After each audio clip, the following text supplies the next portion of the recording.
Ray Whittaker has been a name whispered across the internet for years, a man whose presence both fascinates and unsettles people who encounter his story for the first time. For some, he's simply part of a larger narrative. The Whittaker family of odd, West Virginia. For others, Ray represents something deeper, a mirror reflecting how society treats people with disabilities, isolation, and poverty. But behind all the viral videos, online debates, and outsider opinions lies the reality of one man, quiet, complex, and profoundly misunderstood.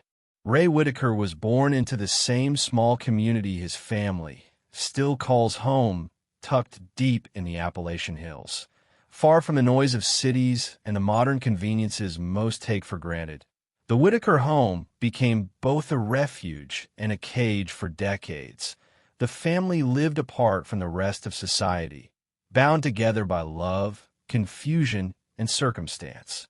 Ray's life, in many ways, has never belonged solely to him. His every movement, word, and sound have been watched, interpreted, and discussed by millions who have never met him. But who is Ray, really, beyond the camera lens? Early life and isolation. Ray's early years remain largely undocumented, pieced together through fragments shared by family members and those who have interacted with the Whittakers born into poverty. He faced challenges from the start. From an early age, it was clear that Ray was different.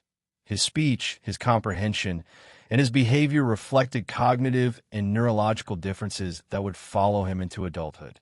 By all accounts, Ray never attended a traditional school in rural West Virginia. Educational resources for children with disabilities were scarce, and in communities like Odd, awareness was even scarcer. The Whittakers, like many families dealing with developmental challenges, had to navigate things on their own. Neighbors recall seeing Ray around town occasionally, always close to home, always quiet. His family protected him fiercely. He didn't have friends in the traditional sense, but he had his siblings and his familiar surroundings, a small house, a front porch, and the green hills beyond. Those who've observed him describe him as gentle and expressive in his own way, though nonverbal in the conventional sense. Ray communicates through gestures, vocalizations, and body language that his family understands instinctively. The challenge of profound disabilities. Medical professionals categorize disabilities by levels: mild, moderate, severe, and profound. While these terms sound clinical, they help define the level of support a person needs. In Ray's case, observers and experts who have analyzed footage of him describe signs consistent with profound intellectual disability. This is the most significant level of impairment, where individuals often require lifelong assistance for basic needs, including eating, dressing, toileting, and communication. People with profound disabilities often cannot live independently. Their understanding of the world is limited to immediate sensory experiences, sights, sounds, and familiar routines. They may recognize people and places that bring comfort, but abstract concepts like time or money often hold little meaning. Ray's communication style, the deep, guttural sounds that have drawn so much attention, could be related to a condition known as spasmodic dysphonia, a neurological disorder affecting the vocal cords. This causes involuntary spasms that alter tone and rhythm, sometimes producing what sounds like barking or gasping. It's important to understand that this is not a choice or a behavior. It's a symptom for Ray. It's simply the way his voice expresses itself. His tone is his language, his bark a form of communication. When people first hear him speak, they often react with shock or discomfort, but for those who have spent time around individuals with neurological or speech-related disorders, Ray's sounds are not unusual. They're familiar. They're the voice of someone whose brain and body speak in a different rhythm, but still seek connection. Life at home, structure and simplicity. Ray's daily life before state intervention was structured, though not formally. His world revolved around familiar faces. Betty, his sister, who has long served as a caregiver. Larry, his older brother. and other family members who shared the home. He woke up, often with the sunrise, and moved through the day according to patterns rather than plans. Routine is vital for people with profound disabilities. Predictability brings security. Disruption brings anxiety. For Ray, a walk outside, a simple meal, or sitting on the porch might hold more meaning than most people could understand. The rhythm of daily repetition created stability in a life otherwise untouched by structure. Those close to him say he was happiest when outdoors. The sounds of birds, the texture of grass beneath his feet, the warmth of sunlight. These sensory experiences formed the foundation of his world. He was also deeply bonded with his family. Though his verbal communication was limited, his reactions were unmistakable. A smile when Betty spoke softly, a gesture toward Larry when something caught his attention. In these small exchanges, there was affection, protection, and understanding that went far beyond words. The arrival of cameras. Everything changed when outsiders arrived. Filmmaker Mark Lyda, known for his soft white underbelly series, introduced the Whittaker family to the wider world. Millions of people saw Ray for the first time. His expressions, his sounds, his movements. For some, it was a window into forgotten America. For others, it felt like exploitation. The internet divided instantly. Some viewers were compassionate, moved by the family's resilience and poverty. Others were cruel, mocking Ray's mannerisms or reducing his humanity to viral content. The footage ignited a global conversation about ethics, disability, and representation. Behind the screens, however, Ray's reality didn't change. He still lived in the same house, walked the same roads, and depended on the same people. The only difference was that millions now knew his face, and not all of them looked with kindness. It's easy to forget that Ray never chose fame. His life became a story for others to tell, a cause for some, and a spectacle for many. And while the attention brought donations and awareness, it also brought judgment and misunderstanding. Understanding the weight of public attention. Exposure can be both help and harm. For the Whittakers, the sudden influx of attention from documentaries, news coverage, and online creators led to donations and offers of assistance, but it also led to scrutiny. People began analyzing where the money went, who managed it, and whether the family was being exploited. Ray, caught in the middle, couldn't speak for himself. He couldn't confirm, deny, or explain. The internet spoke for him. Millions of strangers deciding what was best for someone they didn't truly know. For someone like Ray, constant stress or disruption can be deeply harmful. People with profound disabilities rely on routine to feel safe. Sudden changes, new people, new environments, loud noises, flashing lights can trigger distress, fear, or withdrawal. And that's what many began to notice in later videos. Ray growing quieter, less responsive, retreating into himself. What some saw as uncooperative behavior was more likely a defense, his way of shielding himself from a world that suddenly felt too big, too loud, too invasive. What Ray teaches us about humanity. In a society that measures worth by productivity, intellect, or fame, Ray challenges every assumption. He cannot advocate for himself, hold a job, or engage in social media debates, yet his existence forces a conversation about empathy, not as an idea, but as an action. Ray's story asks uncomfortable questions. Do we value people only when they fit our definitions of normal?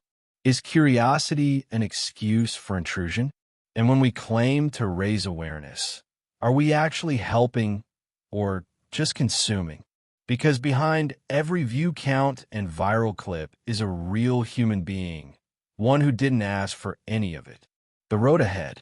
As of recent updates, Ray has reportedly been removed from his home for medical evaluation and care. This decision came after growing concern about his health, hygiene, and environment. While the details remain unclear, what's certain is that Ray's life, once hidden from the world, has been forever changed by it. Whether in a hospital or a care facility, professionals now oversee his well-being ideally. This will bring him consistent medical attention, structured routines, and a chance for comfort he may never have truly known. Still, questions linger. Was the intervention a rescue or another intrusion? And will he ever be able to return to the only home he's ever known? For now, there are no answers, only quiet prayers for his safety and peace. How do you feel about Ray's story so far? Do you think the attention brought help or harm to his life? And what responsibility do we, as viewers, carry when we watch stories like his? Leave your thoughts below. Your perspective matters. When the world first met Ray Whittaker, few understood what they were really seeing. Viewers saw a man with deep-set eyes, a weathered face, and a voice unlike any they'd ever heard. They watched as he moved through his days with simple gestures and sounds, shadowed by the watchful presence of his family. To some, it was shocking, to others, heartbreaking. But for the people who truly know disability, caregivers, clinicians, families who've walked the same path, Ray's world wasn't foreign, it was familiar. It was the quiet reality of living with profound intellectual and developmental disabilities. Behind every viral clip and every heated debate about exploitation or care, there exists the daily life of a man whose needs, struggles, and small victories are constant and consuming. This is the world inside Ray's struggle, one that no amount of internet fame could ever capture. A day in Ray's life. Before the cameras and controversy, Ray's days followed a steady rhythm. He would wake early, often before the rest of the household stirred. The sounds of the hills outside his window, dogs barking, roosters calling, the hum of the wind through the trees, were his morning signals. For people like Ray, routine is everything. Predictability offers peace. Disruption brings chaos. His caregivers, mostly his sister Betty and brother Larry, learned to communicate with him through these patterns. A tap on the table might mean, "I'm hungry." A tug at his shirt could mean, "I need to go outside." A certain look, a vocal sound, even a pause. These were all pieces of his unique language. He didn't need words to express affection. He showed it in the way he'd sit near Betty when she talked, or the way he'd follow Larry's movements with his eyes. In a world where communication is often taken for granted, Ray's silence became its own form of expression, quiet but deeply human. Caregiving in a world that doesn't understand. Caring for someone with profound disabilities isn't a part-time job. It's a 24-hour commitment that demands patience, physical stamina, and emotional resilience. Betty, for years, bore that responsibility. She made sure Ray ate, bathed, and stayed warm. She watched him constantly. Not because she didn't trust him, but because he couldn't safely be left alone. Those who visited the Whittaker home describe it as cramped, weathered, and cluttered, but to Ray, it was familiar. Every creak of the floorboard, every corner of that small house was part of his sense of security. Removing him from that environment, no matter how well-intentioned, would have been disorienting, even traumatic. For families like the Whittakers, poverty complicates everything. Without consistent access to health care, disability resources, or support systems, they did what they could with what they had. Betty was not a trained nurse or therapist, but she loved her brother fiercely, and in her eyes, love was enough. But love, while essential, can't always fill the gaps that systemic neglect leaves behind. The healthcare gap. Appalachian communities like Odd, West Virginia, are often forgotten when it comes to specialized care. Access to speech therapy, occupational therapy, or behavioral support is limited, if available at all. For someone like Ray, early intervention could have made a world of difference. Speech therapy might have helped him find new ways to express himself. Physical therapy could have improved his coordination. Regular medical oversight might have prevented the chronic health issues that now affect him. But those resources never came. Instead, Ray grew into adulthood within the same limitations. He was born into the system, stretched thin and often blind to rural poverty, failed him long before anyone online ever knew his name. When state agencies eventually became involved, they weren't walking into a fresh crisis. They were stepping into a decades-long cycle of neglect that had been quietly accepted as normal. And when they removed him from the home, citing safety and health concerns, it wasn't an isolated event. It was the inevitable collision between compassion, bureaucracy, and consequence. The Internet's role in his story. Once the Whittakers became a viral subject, everything changed. The house that had been their private world became a stage. Millions of people debated their lives, dissecting every frame, analyzing every sound, arguing about whether the family was being helped or harmed. Some sent money, others sent threats. And through it all, Ray remained silent. The digital noise around him grew louder than his own voice ever could. Creators built channels around the family. Story donations poured in, sparking arguments about who should manage the funds. Meanwhile, Ray's health appeared to decline. He was thinner, quieter, less expressive. The attention that had begun as fascination quickly turned into a form of pressure, not just on Ray, but on everyone around him. Betty began to pull away from interviews. Larry stopped speaking on camera. Even Patrick, once a vocal supporter, grew weary of defending himself against accusations. And through it all, the one person who couldn't defend himself, the one whose face had sparked it all, was Ray. The emotional toll of exposure. For those living with profound disabilities, emotional regulation can be deeply tied to environment. When a person like Ray experiences sensory overload, from loud noises, flashing lights, or unfamiliar people, it can cause distress that manifests physically: shaking, pacing, vocal outbursts, or complete shutdown. Imagine that multiplied by the attention of millions. Every video shoot, every stranger's visit, every burst of public attention was a potential storm for Ray's nervous system. His confusion wasn't a lack of understanding. It was a natural response to chaos. And for his caregivers, watching that distress unfold in real time was painful. They didn't always have the tools to help him cope. The Internet rarely saw that side. It saw clips edited for emotion or sympathy, not the aftermath of tears, fear, and confusion that followed. For Ray, fame didn't mean opportunity, it meant intrusion. The turning point. It's unclear exactly when things began to unravel, but those close to the family point to early 2024 as a breaking point. Concerns about Ray's hygiene, medical neglect, and overall well-being reached local authorities. Online advocates pushed for intervention, others begged for privacy. In late spring, officials reportedly stepped in. Ray was removed from the home and placed under medical supervision. The news spread quickly. Ray has been taken. The family's falling apart. Betty might lose everything. The same Internet that had elevated the Whittakers now turned into a battleground of opinions and blame.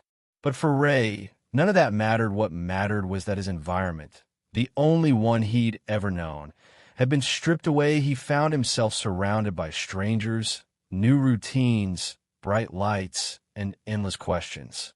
If he was confused before, now he was lost. And yet, according to sources close to the family, he's receiving consistent medical care for the first time in his life. His diet is monitored, his hygiene is managed, his wounds are healing, his body is safe, even if his mind is struggling to understand why. The meaning of care. This brings us to a difficult truth, one that caregivers and advocates wrestle with every day. What does care really mean? Is it keeping someone in familiar surroundings, surrounded by family and love, even if those conditions fall short of safety standards? Or Is it removing them from that environment to provide medical stability, even if it means stripping away their sense of home and identity? In Ray's case, there's no easy answer. He's a man caught between two worlds, the home that loved him and the system that now claims to protect him. The tragedy is that both sides might be right. A question for the rest of us. Ray's story is no longer just about disability, it's about how the world reacts to difference, and how quickly compassion can become voyeurism. The internet gave him attention, but not peace. It brought money, but not understanding. And now, as he adjusts to life away from home, the people who once claimed to care have mostly moved on to other stories. But the question lingers for anyone still watching. When the cameras stop rolling, who's really there for him? What do you think about Ray's situation now? Was it right for the state to step in, or did they go too far? And how should the internet handle stories like this in the future? Share your thoughts below, because the way we respond says as much about us as it does about him. When the news broke that Ray Whittaker had been removed from his family home, the internet ignited once again. Posts, videos, and live streams flooded social media, some celebrating what they saw as a long overdue intervention, others condemning it as government overreach. The same audience that once watched Ray for curiosity or compassion was now divided over his fate. But lost amid all that noise was the simplest truth. A man with profound disabilities had been displaced from the only world he ever knew. For Ray, this wasn't a debate. It was disorientation, confusion, and a new kind of loneliness. The day everything changed. According to people close to the Whittaker family, the day officials arrived was quiet at first. Betty reportedly didn't understand what was happening. There had been rumors for weeks that the county was investigating, that state health officials were reviewing conditions in the home. But no one believed it would come to this. Neighbors said the family was stunned. Betty cried. Larry barely spoke. And Ray, well, Ray didn't comprehend the words. Only the tension in the room, the voices, the uniforms, the unfamiliar faces, all of it signaled danger in his mind. He didn't fight, but he didn't cooperate either. He resisted in the only way he knew how, by freezing, refusing to move, clutching onto what was familiar. But eventually, they led him away. To the state, it was a rescue. To the Whittakers, it felt like a kidnapping. To Ray, it was simply terror. Life in a new world. For the first time in his life, Ray now lives under structured medical supervision. Those specific details remain private. Those familiar with similar cases can imagine the adjustment, or rather, the shock that such a move brings. Ray's days are now organized by others' wake-up times. Meals, showers, and bedtime all occur according to a schedule. His clothes are laundered, his medications measured, his meals portioned. He is clean, safe, and watched over constantly. But this safety comes with a cost. Gone are the familiar sounds of his home. Betty's voice, the creak of the porch, the hum of the radio in the kitchen. Instead, there are beeping machines, fluorescent lights, and strangers in scrubs speaking words he can't process. He's likely in a group home or care facility designed for adults with severe disabilities. These places can vary widely. Some are nurturing and well-staffed. Others are sterile and understaffed. The experience depends entirely on the people in charge. For someone like Ray, whose understanding is rooted in repetition and familiarity, this transition would be overwhelming. It's not just about learning new routines. It's about unlearning the world he knew. He may not understand why he's there. He may not even know where he is. What he likely feels is a sense of loss, something he can't name, but feels deeply all the same. The family left behind. Back home in Odd, West Virginia, the silence in the Whittaker household is heavy. Betty has always been Ray's protector. She was the one who bathed him, dressed him, and made sure he was fed, even when she struggled to care for herself. She made room in her heart for her brother's needs. Losing him, even temporarily, has left a visible emptiness. Those who followed the family's updates say Betty's demeanor has changed. The spark that once appeared when she talked about her brother is gone. She's quieter now, more withdrawn, like a mother who's lost her child. Larry, too, has retreated from public view. In earlier videos, he would occasionally speak, offering his perspective in his slow, deliberate way now. There's only silence. The front porch that once held laughter, conversation, and visitors sits mostly empty. Without Ray there, the rhythm of the house is off for a family bound by habit and proximity.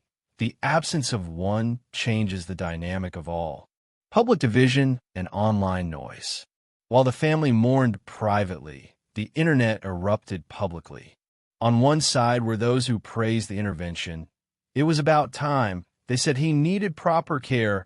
Others accused the system of breaking apart a family for profit or publicity. They exploited them first, then abandoned them, some argued. And then there were the opportunists, new creators and commentators who turned Ray's removal into fresh content. Every whisper became a headline, every rumor a theory. But few stopped to ask, what happens next? Who checks on him? Who makes sure the place he's in is safe, clean, and humane? Who visits him on weekends? Who sits with him when the lights go out? Because the truth is, the system doesn't always guarantee compassion. It guarantees procedure, and procedure doesn't hold your hand when you're scared in the dark. Ray's world through his eyes. To understand what Ray might be experiencing now, we have to step into his world. One shaped by profound disability, sensory sensitivity, and dependence on familiarity. Imagine being surrounded by sounds you can't identify, loud footsteps, unfamiliar machines, people speaking quickly in tones you don't understand. You reach for something familiar, a face, a voice, a hand, but it's not there. You can't ask for help because the words don't come out right. When you try to speak, your voice cracks and barks, and people misunderstand it as noise instead of communication. So you stop trying. You stare instead, you point, you grunt, you frown, and the people around you write notes in clipboards, labeling it nonverbal distress or behavioral response. That is Ray's new reality, a life of observation without comprehension, care without connection. For most of us, home is a feeling. For Ray, it was a person, Betty, and you can't replace that with a shift schedule or a medical plan. The ethics of attention. The Whittaker story raises one of the most difficult questions in modern storytelling. Where does awareness end and exploitation begin? When Mark Lyda's soft, white underbelly videos first introduced the family, his intent was to document poverty and resilience. But what happens when the subjects of that documentation cannot consent in the full sense of the word? Did Ray ever understand that millions were watching him? Did he grasp that strangers were analyzing his every sound, gesture, and expression? Of course not. And yet, those videos shaped how the world saw him. They influenced public opinion, funding, and even indirectly the state's decision to intervene. That's the paradox. The same exposure that brought money and aid may also have led to his removal. Awareness opened doors, but it also opened wounds. Hope and fear in equal measure. There is hope in Ray's story. Fragile, uncertain hope. If he is in a quality facility with dedicated staff, he might receive medical care he never had access to before. He could gain stability, nourishment, and treatment for chronic conditions. He might even find calm and structure, the kind that his caregivers at home couldn't always maintain. But there is fear, too, that the same system meant to protect him could forget him, that he could fade into institutional obscurity, just another case file in a long list of adults with developmental disabilities. For Ray, the ideal outcome would be balance, a life where he receives proper care, but still maintains family contact, regular visits, familiar voices, small reminders that he's loved and remembered. Whether that's happening right now is anyone's guess. What the Whittaker's story reveals about us. The saga of the Whittakers has always been about more than one family. It's about how the rest of us react to poverty, disability, and difference. We are drawn to what we don't understand. We observe, analyze, and sometimes judge, but rarely do we truly listen. Ray's voice, though hard to decipher, was always speaking. It told a story of endurance, of a man navigating life with the tools he was given, and when that voice was finally amplified to the world, most people didn't hear him, they just looked at him. Maybe the real question isn't whether the Whittakers failed Ray. Maybe it's whether we all did. How do you feel about where Ray is now? Do you believe he's better off under state care, or should he have remained with his family? And what responsibility do creators and viewers share in stories like this? Share your thoughts below, because this isn't just Ray's story anymore, it's ours too. The dust has settled. The live streams have ended. The debates that once filled Facebook threads and YouTube comments have gone silent. But for Ray Whittaker, the man at the center of all the noise, life has simply continued, quietly and without the world's permission. He does not know that thousands of people have argued about his life. He does not know that his name trends, that strangers have analyzed his expressions, or that people have fought over who helped him and who used him. For Ray, the only reality that matters is the one directly in front of him. The chair he sits in, the sound of footsteps approaching, the feeling of a hand on his shoulder. And perhaps that's the way it should have always been. A life beyond the lens. When a person becomes a public figure without ever choosing to be one, the world forgets that their story doesn't end when the camera stops. For Ray, the cameras came into his world, not the other way around. People watched him laugh, grunt, gesture, and simply exist. They interpreted those moments through their own emotions. Pity, fascination, compassion, even discomfort. But what they didn't see was the fullness of his life, the quiet routines, the private moments, the simple dignity that never made it into edited videos. Now that the internet has largely moved on, Ray's story remains unfinished. He exists in that space between myth and reality. An image people remember, but a person few truly understood. Those who have worked with people like Ray know this truth. Behind every case study, every diagnosis, there's a deeply human story filled with small victories that outsiders rarely notice. A smile when a caregiver enters the room, a hand extended toward a familiar sound, a sense of calm after a storm of confusion. That's the life Ray still lives, not glamorous, not dramatic, but deeply real. The Whittaker family's new reality. For Betty, Larry, and the rest of the Whittaker family, the aftermath has been both painful and sobering. Losing Ray's daily presence is more than emotional. It's the loss of purpose, the disruption of a bond that defined their days. Betty, especially, has struggled for decades. Caregiving was her identity. It shaped her routines, her conversations, and even her sense of self-worth without Ray at home. That purpose feels fractured. Those who followed her recent updates describe her as quieter, older somehow, weighed down by guilt and helplessness. She misses his presence, the sound of him moving through the house, the way he'd look at her when he needed something, the comfort of knowing he was near. Larry, too, feels the void. For all the family's challenges, they found comfort in closeness. Their lives orbiting around each other in a fragile ecosystem that, however flawed, made sense to them. Now that system has collapsed, replaced by distance and bureaucracy. There's talk that Betty and Larry have tried to reach out through official channels, hoping to visit Ray or at least receive updates, but navigating those systems is hard for anyone, nearly impossible for people with limited education or access. And so they wait, hoping the phone will ring, hoping for news, hoping that somewhere someone will tell them he's okay. The system that fails and tries again. The system that now cares for Ray is not evil, but it is flawed. Facilities that house adults with profound disabilities are often underfunded and understaffed. Workers rotate frequently. Some are kind and dedicated. Others are there because they need a paycheck. The quality of care depends less on policy and more on the compassion of individuals. Ideally, Ray's environment is safe, structured, and nurturing, but even in the best circumstances, there's something institutional about it. The sameness of meals, the routines, the fluorescent lights that never quite turn off. He may have a bed, but not a home. He may have care, but not family. And that distinction matters. This is the gap that so many people with disabilities fall into, caught between the love of those who can't provide everything they need and the efficiency of systems that can't provide the warmth they deserve. Ray's story exposes that tension painfully well. His removal from home may have saved his body, but it fractured his soul's only sense of belonging.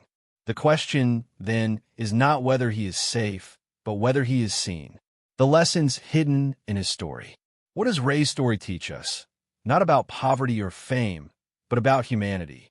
It teaches that understanding someone doesn't require words, that dignity doesn't depend on education or eloquence, that people with disabilities aren't inspirations or tragedies. They are individuals with their own rhythm, worth, and right to peace. It teaches that society's compassion too often comes with conditions, that we are eager to help when it feels good, but less willing to stay when things get uncomfortable or complicated. It also shows how fragile ethical storytelling can be in a digital age. Anyone can turn a human life into content. A story meant to raise awareness can easily become a spectacle if empathy turns into consumption. Ray's existence shouldn't have been a performance, it should have been a conversation. One about care, disability, and respect, but instead, the world watched, reacted, and moved on. What the internet left behind. When millions of people watch a person like Ray online, they create a ripple effect, not just of awareness, but of responsibility. Donations were sent, videos were monetized, narratives were shaped, and yet, when the spotlight dimmed, few followed up to see what became of the family they claimed to care about. That's the uncomfortable truth about viral empathy. It's fleeting. The internet moves fast, and the people left behind move slowly, if they move at all. Ray is no longer the subject of trending hashtags or investigative debates. He's just a man again. Unseen, unfilmed, perhaps better off for it, but the questions his story raised still linger. Who gets to tell someone's story? Who profits from it? And who stays when the world stops watching? If we are honest, those questions say more about us than about the Whittakers. A quiet legacy. In the end, Ray Whittaker's legacy is not one of fame or tragedy.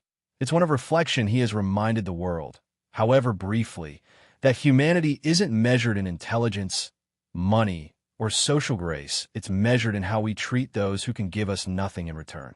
He has also revealed the deep cracks in our systems, medical, social, and moral. His life is a call to action for advocates, caregivers, and policymakers to do better, to create a world where people like Ray are not hidden or exploited, but supported and understood. If there's any justice in his story, it will come not from outrage or debate, but from change, from people learning, empathizing, and acting differently because they saw what happens when a man like Ray is forgotten by everyone who was supposed to care. A final thought. Somewhere tonight, Ray sits in a chair, perhaps humming softly, his eyes half closed. Maybe he's eating dinner. Maybe he's looking toward the door, waiting for a face he recognizes. He doesn't know his name has been searched thousands of times online. He doesn't know he's become a symbol he doesn't need to. All he's ever wanted, all he's ever needed, is something the internet can't give, the feeling of being safe, understood, and loved. If his story moves us, then the truest way to honor him is not to share another video, but to extend that same understanding to those around us, the unseen, the unheard, the forgotten. How do you feel about Ray's legacy now? Do you think his story changed anything for him, his family, or society? And what lessons will you take away from the life of a man who spoke in sounds, but taught in silence? Share your reflections below, because maybe, just maybe, that's how change begins. Thank you for watching this video. Click here to watch another video that might interest you.